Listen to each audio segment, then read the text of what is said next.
Одоогоос бараг 10 жилийн өмнө Америкийн Нью-Йорк хотод халдлага болсны дараа Осама бин Ладен хаана байна гэдэг асуулт гарч ирсэн. Түүнийг барих ажилч олон жилийн турш амжилт гараагүй.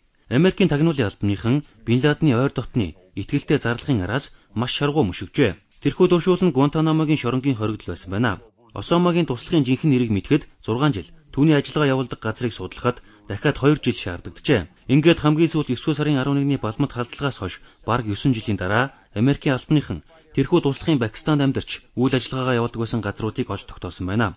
Тэд нийслэл Исламабадаас хойш 97 км зайд орших Абботабад хотод Осамагийн зарлахын очдог газрыг олж мэджээ.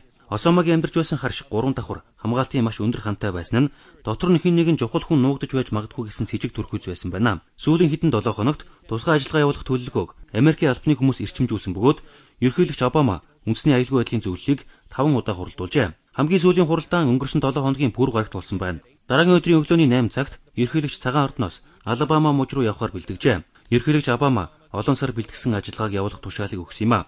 Америкийн элит хүчнийхэн байлдааны 4 нисдэг зэрэг ашигласан бөгөөд сайтар бэлтгэгдсэн 20 гаруй цэрэг үүрэг гүйцэтгсэн байна. Зарим цэргүүд газардаж барилга руу дайран оржээ. Тагнуулын төв газрын дарга Лиам Пенера цэргийн ажиллагааны командлагчтай холбоотой байсан байна.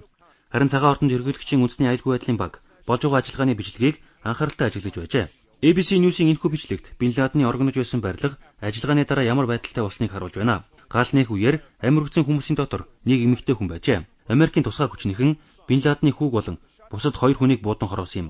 Тэд Бин Ладены цээж рүү болон толгоор нь бууджээ. Америкийн тусгай хүчнийхэн түүний зохицыг тодорхойлсныхаа дараа авч явсан байна.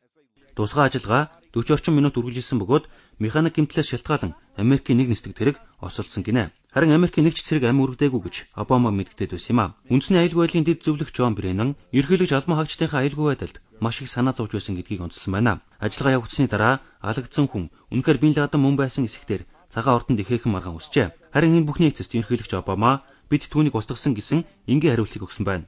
Тусгай ажиллагаа явуулах үеэр Бин Ладен зэвсэггүй байсан гэж цагаан ордны хэвлийн төлөөлөгч Жей Карни мэдгджээ.